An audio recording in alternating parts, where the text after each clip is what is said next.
بسم اللہ الرحمن الرحیم۔ السلام علیکم ورحمۃ اللہ وبرکاتہ۔ محترم ناظرین، امید کرتا ہوں آپ سب لوگ خیر و عافیت سے ہوں گے۔ محترم ناظرین، صحرائے عرب میں دو پہاڑوں صفا اور مروہ کے بیچ تپتی زمین پر ایک معصوم بچہ پیاس کی شدت میں اپنی ایڑیاں رگڑ رہا تھا۔ ماں اپنے بچے کی یہ حالت دیکھ کر بے چین ہو رہی تھی۔ اس کے پاس جو پانی تھا وہ بھی ختم ہو چکا تھا۔ صحرا کی اس تپتی دھوپ اور جھلساتی لو کے تھپیڑوں نے ان کو بے بس کر دیا تھا۔ محترم ناظرین، آج کی اس ویڈیو میں ہم آپ کو آب زمزم کے متعلق تمام تر تفصیلات سے آگاہ کریں گے۔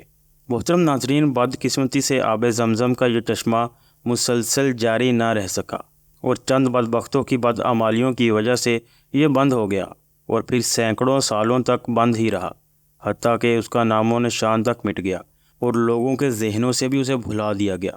محترم ناظرین، یہ تمام تر واقعہ کس طرح پیش آیا، کس طرح آب زمزم کا کنواں اس صفحہ ہستی سے مٹا دیا گیا اور پھر کس طرح دوبارہ سے آب زمزم کا کنواں حاصل کیا گیا، اس کے متعلق تمام تفصیلات ہم آپ کو آج کی اس ویڈیو میں بتائیں گے۔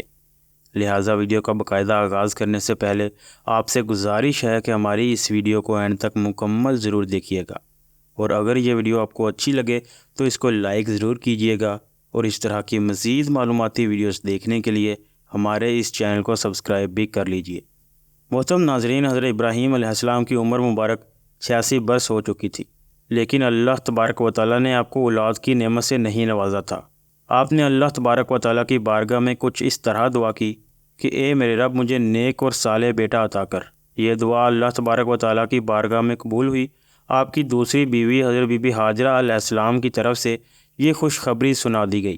حضرت اسماعیل علیہ السلام کی پیدائش حضرت بی بی ہاجرہ علیہ السلام سے ہوئی۔ حضرت سارہ علیہ السلام حضرت ابراہیم علیہ السلام کی پہلی بیوی تھی۔ آپ کی پہلی بیوی کو یہ بات اچھی نہیں لگی کہ حضرت بی بی ہاجرہ علیہ السلام سے حضرت اسماعیل علیہ السلام کی پیدائش ہوئی ہے۔ آپ کی پہلی بیوی نے حضرت ابراہیم علیہ السلام سے کہا کہ بی بی ہاجرہ اور اس کے بیٹے کو یہاں سے لے جاؤ۔ حضرت ابراہیم علیہ السلام کو یہ بات بہت ہی ناگوار گزری، لیکن اللہ تبارک و تعالیٰ کی طرف سے جب حضرت ابراہیم علیہ السلام کو حکم ہوا کہ حضرت بی بی ہاجرہ علیہ السلام اور حضرت اسماعیل علیہ السلام کو عرب کے ریگستان میں چھوڑ دیا جائے، تو حضرت ابراہیم علیہ السلام حضرت بی بی ہاجرہ اور حضرت اسماعیل علیہ السلام کو اسی جگہ پر لے آئے جہاں پر آج کعبہ شریف ہے۔ محترم ناظرین، اس زمانے میں یہ جگہ بالکل غیر آباد تھی، یہاں پر کوئی بھی بسنے والا نہیں تھا، یہ ساری جگہ ریگستان کی طرح تھی۔ آپ نے اپنی بیوی کو ایک تھیلی کھجور دی اور ایک پانی کا مشکیزہ آپ کو دیا اور وہاں پر تنہا چھوڑ دیا۔ حضرت بی بی ہاجرہ نے پوچھا، اے میرے شوہر، آپ ہمیں یہاں تنہائی میں کہاں لے آئے ہیں؟ تو حضرت ابراہیم علیہ السلام نے فرمایا، مجھے اللہ تبارک و تعالیٰ کی طرف سے حکم ہوا ہے کہ آپ کو اور پیارے بیٹے حضرت اسماعیل علیہ السلام کو یہاں پر چھوڑ کر واپس چلا جاؤں۔ تب بی بی ہاجرہ علیہ السلام نے آپ کو جانے دیا اور فرمایا کہ ہمارے لیے اللہ تبارک و تعالیٰ ہی کافی ہے۔ حضرت ابراہیم علیہ السلام جب چلتے چلتے ایک ایسی جگہ پر پہنچے جہاں پر ماں اور بیٹا دونوں آنکھوں سے اوجھل ہو گئے، تو آپ نے اپنے دونوں ہاتھ بلند کیے اور اللہ تبارک و تعالیٰ کے حضور عرض کیا، اے میرے رب، میں نے اپنی بیوی اور اپنے بچے کو آپ کے حوالے چھوڑ دیا ہے، آپ انہیں روزی عطا کرتے رہنا اور رہنے کا ٹھکانہ بھی دینا۔ یہ دعا کر کے حضرت ابراہیم علیہ السلام وہاں سے چلے گئے۔ حضرت بی بی ہاجرہ علیہ السلام چند دن ان کھجوروں سے گزارا کرتی رہیں اور مشکیزے سے پانی پیتی رہیں اور حضرت اسماعیل علیہ السلام کو اپنا دودھ پلاتی رہیں۔ جب پانی اور کھجوریں ختم ہو گئیں تب حضرت بی بی ہاجرہ علیہ السلام پریشان ہو گئی، کیونکہ وہ خود بھوکی رہنے لگی، اس لیے دودھ بھی نہیں اترتا تھا۔ حضرت اسماعیل علیہ السلام نے بھوک اور پیاس کی وجہ سے رونا شروع کر دیا۔ جب ماں نے اپنے بچے کی پریشانی دیکھی، بے چینی دیکھی، تو حضرت بی بی ہاجرہ علیہ السلام نے پانی کی تلاش شروع کر دی۔ حضرت بی بی ہاجرہ صفا پہاڑی پر چڑھیں کہ شاید انہیں وہاں پر کوئی اللہ کا بندہ نظر آ جائے یا کہیں سے انہیں پانی مل جائے، لیکن انہیں وہاں پر کچھ نظر نہ آیا اور وہ واپس وادی میں آ گئیں۔ پھر وہ دوسری پہاڑی مروہ پر چڑھیں کہ کہیں پانی نظر آ جائے۔ اس طرح حضرت بی بی ہاجرہ علیہ السلام نے 7 چکر لگائے۔ جب حضرت اسماعیل علیہ السلام کو روتے ہوئے بھوکا پیاسا دیکھتی تو دوڑتی دوڑتی پہاڑوں پہ چڑھتی کہ کہیں سے پانی مل جائے، کہیں کوئی اللہ کا بندہ مل جائے جس سے وہ مدد لے سکیں۔ محترم ناظرین، ماں کا یہ جذبہ اللہ تبارک و تعالیٰ کی بارگاہ میں اس طرح مقبول ہوا کہ آج بھی جو بیت اللہ کے زیارت کے لیے جاتا ہے اس پر لازم ہو جاتا ہے کہ وہ ان پہاڑوں پہ چڑھے اور اس کے 7 چکر لگائے۔ آج بھی لوگ حضرت بی بی ہاجرہ علیہ السلام کی سنت کی پیروی کرتے ہیں، صفا اور مروہ پہاڑی پر چڑھ کے 7 چکر لگاتے ہیں۔ محترم ناظرین، ماں نے جب اپنے بچے کو روتے اور بھوکے پیاسے دیکھا تو ان سے رہا نہ گیا۔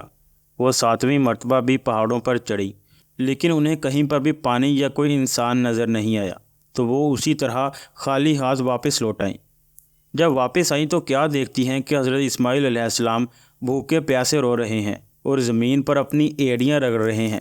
جہاں پر ایڑیاں رگڑ رہے ہیں وہاں پر ایک پانی کا چشمہ جاری ہو گیا ہے۔ محترم ناظرین، اللہ تبارک و تعالیٰ کا فضل اور کرم اس طرح ہوا کہ یہ چشمہ آج بھی بہہ رہا ہے، جس کو ہم آب زمزم کے نام سے جانتے ہیں۔ ہزاروں سال گزر جانے کے بعد بھی آج بھی اس چشمے کا پانی اسی طرح سے جاری ہے۔ محترم ناظرین، سرور کائنات حضرت محمد مصطفیٰ صلی اللہ علیہ وسلم نے اس چشمہ کے بارے میں فرمایا کہ اگر ہاجرہ اس پانی کے گرد منڈیر نہ بناتی تو آج یہ پانی ایک دریا کی شکل اختیار کر لیتا۔ اس عجیب و غریب پانی نے ماں بیٹے کو کھجور اور کھانے سے بھی بے نیاز کر دیا۔ پانی پیتے ہی پیاس کے ساتھ ساتھ بھوک کا احساس بھی مٹ گیا۔ ابھی چند دن بھی نہ گزرے تھے کہ بنو جرہم کا ایک قافلہ وہاں سے گزرا۔ انہوں نے دیکھا کہ مکہ کی گھاٹیوں پر پرندے اڑانے بھر رہے ہیں۔ ان کے لیے یہ منظر حیران کن اور ناقابل یقین تھا۔ اس علاقے میں تو دھول اڑتی تھی اور گرم لو کا گزر ہوتا تھا۔ وہ حیران تھے کہ پرندے یہاں پر کیسے؟ عرب کے ریگستانوں میں تو صرف پرندے پانی والی جگہ پر ہی نظر آتے تھے۔ اس جستجو نے انہیں اس گھاٹی کی طرف آنے پر مجبور کر دیا۔ جب یہ قافلہ وہاں پر پہنچا تو پانی کا چشمہ اور ایک ماں بیٹے کو دیکھ کر قافلے کا سردار حیران رہ گیا۔ قافلے کے سردار نے حضرت ہاجرہ علیہ السلام سے معلوم کیا کہ یہ کیا ماجرا ہے، تو حضرت ہاجرہ علیہ السلام نے قافلے والوں کو سارا قصہ سنایا۔ وہ لوگ بھی یہ واقعہ سن کر بے حد متاثر ہوئے اور ماں بیٹے کی عظمت ان کے دلوں میں بیٹھ گئی۔ قافلے والوں نے حضرت ہاجرہ علیہ السلام سے وہاں پر بسنے کی اجازت طلب کی۔ انہوں نے خوشی خوشی وہاں پر بسنے کی اجازت دے دی۔ محترم ناظرین، صحرائے عرب کا یہ ویران اور بنجر ریگستان آباد ہو گیا۔ حضرت اسماعیل علیہ السلام جب جوان ہوئے تو ان کی شادی قبیلے کے سردار عمر بن معاذ کی بیٹی کے ساتھ ہوئی۔ حضرت اسماعیل علیہ السلام کی جو اولاد پیدا ہوئی وہ بنو بکر کہلائی۔ قبیلہ بنو جرہم اور بنو بکر دونوں کئی سال تک ساتھ ساتھ رہے، لیکن بعد میں آہستہ آہستہ ان کے بیچ اختلاف شروع ہو گیا، اور یہ اختلاف اس قدر بڑھ گیا کہ بنو بکر قبیلہ نے بنو جرہم قبیلہ کو علاقے سے باہر کر دیا۔ بنو جرہم قبیلے نے علاقہ چھوڑنے سے پہلے خانہ کعبہ کا سارا خزانہ اور وہاں کی چیزیں زمزم کے کنویں میں ڈال دیں اور اس کنویں کو مٹی سے بند کر دیا اور زمین کو برابر کر دیا۔ زمزم کے ارد گرد کا علاقہ ایک بار پھر سے ویران ہو گیا۔ محترم ناظرین، صرف حج کے دنوں میں وہ علاقہ آباد ہوتا تھا اور آب زمزم کا قصہ یاد ماضی بن کر رہ گیا تھا۔ کئی سال گزر گئے۔ 6 صدی میں خانہ کعبہ کا نگراں عبد المطلب کو بنایا گیا، جو حضرت محمد مصطفیٰ صلی اللہ علیہ وسلم کے دادا تھے۔ ایک رات حضرت عبد المطلب کو خواب میں بشارت ہوئی کہ کوئی ان سے کہہ رہا ہے طیبہ کو کھودو۔ حضرت عبد المطلب کو طیبہ کے بارے میں کچھ بھی معلوم نہیں تھا کہ طیبہ کیا ہے۔ اگلی رات پھر خواب آیا اور بشارت ہوئی کہ برخ کو کھودو، مگر وہ برخ کو بھی نہیں جانتے تھے۔ تیسری رات خواب میں ان سے کہا گیا کہ مجنوں کو کھودو، لیکن یہ بات بھی ان کے سمجھ میں نہ آئی۔ چوتھی مرتبہ خواب میں ایک شخص نظر آیا۔ وہ انہیں کہہ رہا تھا کہ تم زمزم کھودو۔ آپ نے پوچھا کہ زمزم کیا ہے اور کہاں پر ہے؟ تو اس نے جواب دیا کہ زمزم وہ ہے کہ جس کا پانی کبھی ختم نہیں ہوگا، نہ کبھی خشک ہوگا، اور وہ حاجیوں کو ہر طرح سیراب کرے گا۔ اس کی نشانی یہ ہے کہ وہاں پر بہت سی چیونٹیوں کے بل ہیں اور وہاں پر ایک کوہ زمین کو کریدتا رہتا ہے۔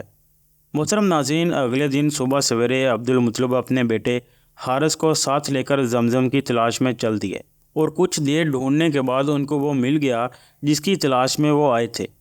عبد المطلب نے اپنے بیٹے کے ساتھ وہ زمین کھودنا شروع کر دی۔ تبھی اہل قریش وہاں آئے اور ان کو کھدائی کرنے سے روکنے لگے اور کہنے لگے کہ اس جگہ تو بتوں کے نام پر قربانیاں دی جاتی ہیں، یہ مقدس جگہ ہے۔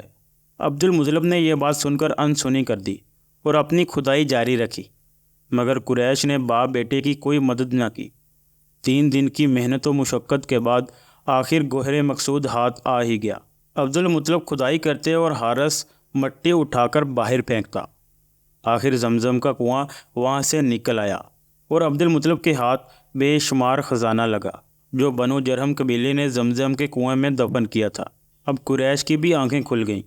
وہ عبدالمطلب کے پاس آئے اور کہنے لگے، کنواں تو ہمارے باپ اسماعیل علیہ السلام کا ہے، جو خزانہ آپ کو ملا ہے اس میں ہمارا بھی برابر کا حق ہے۔ عبدالمطلب نے صاف صاف انکار کر دیا۔ قریش والے بھی پیچھے ہٹنے والے نہیں تھے، انہوں نے لڑائی اور جھگڑے کی دھمکی دے دی۔ محترم ناظرین، اسی حوالے سے ابن اسحاق کی روایت ہے کہ معاملہ خراب ہوتا دیکھ کر عبدالمطلب نے پیشکش کی کہ معاملے کا سمجھوتا کر لیا جائے۔ چنانچہ اس جھگڑے کو نپٹانے کے لیے عرب کے دستور کے مطابق کسی باعلم اور دانش مند شخص پر فیصلہ چھوڑا گیا۔ اس کے لیے وہ لوگ شام کے لیے روانہ ہوئے۔ راستہ کافی لمبا تھا، جس وجہ سے ان کے پاس جو مشکیزے میں پانی تھا وہ سب ختم ہو گیا۔ پیاس کے مارے ان کی جان نکلنے لگی۔ جن لوگوں کے پاس چند گھونٹ پانی تھا انہوں نے دوسروں کو دینے سے انکار کر دیا۔ عبدالمطلب کے ساتھی زندگی سے مایوس ہو گئے اور نوبت یہاں تک آ پہنچی کہ ان کے ساتھیوں نے کچھ قبریں بھی کھود ڈالیں تاکہ جو پہلے مر جائے تو دوسرے لوگ ان کو دفنا دیں۔